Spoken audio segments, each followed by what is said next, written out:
The 7 News I-Team took a look at the results of a relatively new policy in the Buffalo Police Department. Officers can now issue stop receipts to drivers that they pull over, and we found the city handed out 148 last week. 64% of them went to black drivers. Now, compared to that to the city's population, census data shows Buffalo is 47% white and just 36% black. Natalie Fahmy dives deeper into the numbers and shows how some believe these receipts can help rebuild community relationships.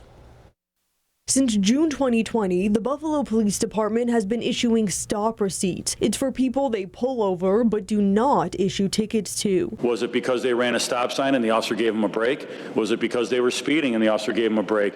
They could also have been stopped because that vehicle matched the description. I spoke with Jasmine France Troop. She lives here in Buffalo and she thinks this can be a positive program. It would help out with the racial profiling aspect of policing, because now you're having an officer actually write down and explain why they're stopping you. Since the creation of the program, Police Commissioner Joseph Gramaglia says there have been 7,200 traffic stops. This is what the stop receipt looks like. Officers write down the date, time, location, reason for the stop, and whether their body camera was on. They also have to write down race, something Gramaglia says has only been reported on 75% of tickets. If one of those questions right off the bat when a driver's license is obtained is, by the way, what's your race? That could be a loaded question. According to census data, the city of Buffalo's population is 47% white and 36% black. We compiled the data and found there were 148 traffic stops in the last week. To break it down even further, 64% of the stops involved black individuals, 24% were white drivers, and 13% did not report a race. It makes sense, especially depending on what areas they're policing. If you're in